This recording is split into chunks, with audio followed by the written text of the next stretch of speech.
Ever wonder if there's an easier way to complete transactions without having to deal with online wallets, banks, and third-party applications? Well, it's possible thanks to blockchain. Here's everything you need to know about blockchain.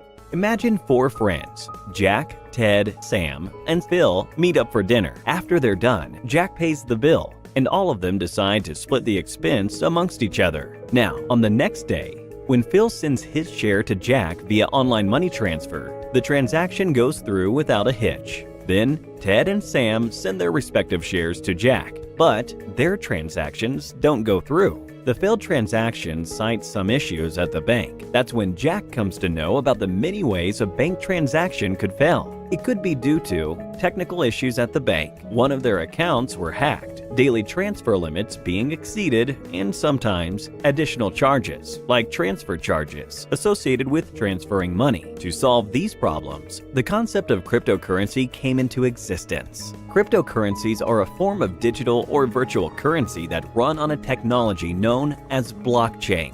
Thanks to blockchain, cryptocurrencies are immune to counterfeiting, don't require a central authority, and are protected by strong and complex encryption algorithms.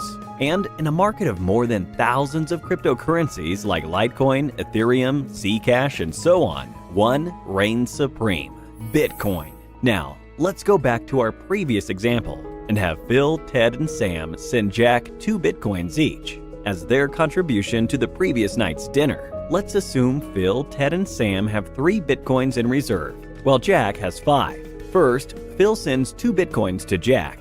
A record is created in the form of a block. The transaction details between them is permanently inscribed in this block. This record also holds the number of Bitcoins each of the friends own. So, after Phil's transaction, Jack has 7 Bitcoins, while Phil has 1.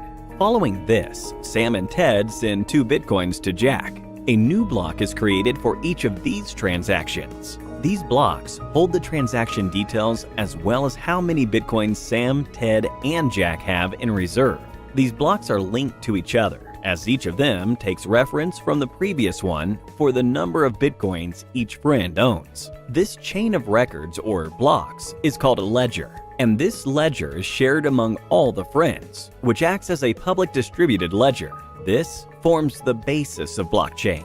So, what happens when Phil has only 1 Bitcoin left, and he tries to send 2 more Bitcoins to Jack? The transaction will not go through. This is because all his friends have copies of the ledger, and it's clear that Phil has only 1 Bitcoin left. His friends will flag this transaction as invalid. A hacker will not be able to alter the data in the blockchain because each user has a copy of the ledger. The data within the blocks are encrypted by complex algorithms. All of this is made possible with the help of blockchain technology. Blockchain can be described as a collection of records linked with each other, strongly resistant to alteration, and protected using cryptography.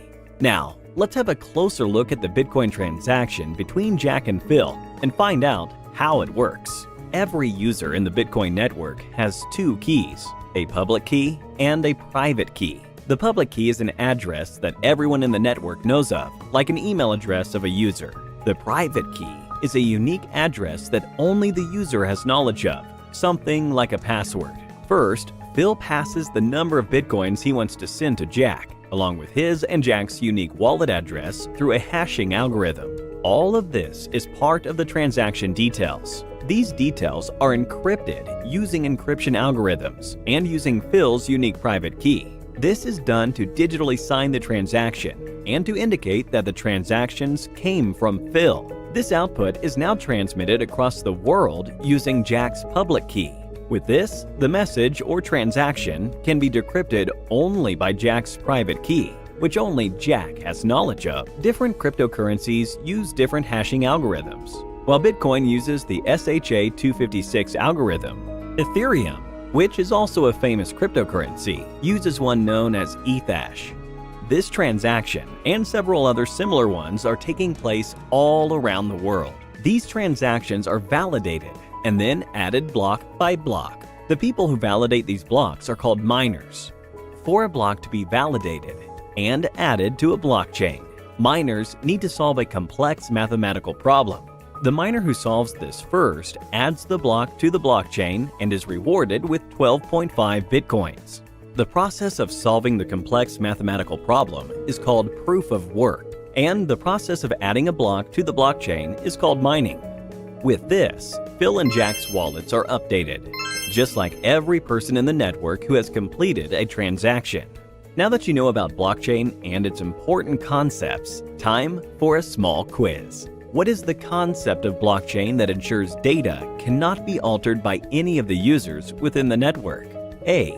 Public distributed ledger. B. Proof of work. C. Proof of stake. D. Hash encryption. Let us know what you think is the right answer in the comments below. 3 lucky winners will get Amazon gift vouchers. Details are mentioned in the description below. Let's have a look at how Walmart uses blockchain to provide its customers with better service.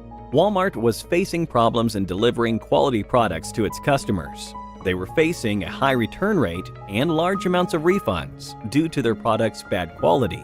They were unable to determine the point of failure in the supply chain, which started from farm to storage to transportation to processing all the way to the customer. Then, Walmart adopted blockchain technology. With blockchain, the quality of the goods at each step was permanently inscribed within a block. For example, when a customer flags a product as damaged, it can be correctly identified where the product got damaged in the entire supply chain, thus helping Walmart to identify the problem areas and fixing them. And this is just one of several ways blockchain is used in real-life applications. Can you think of any others? Let us know in the comments down below. That's all for now. Thank you for watching and stay tuned for more.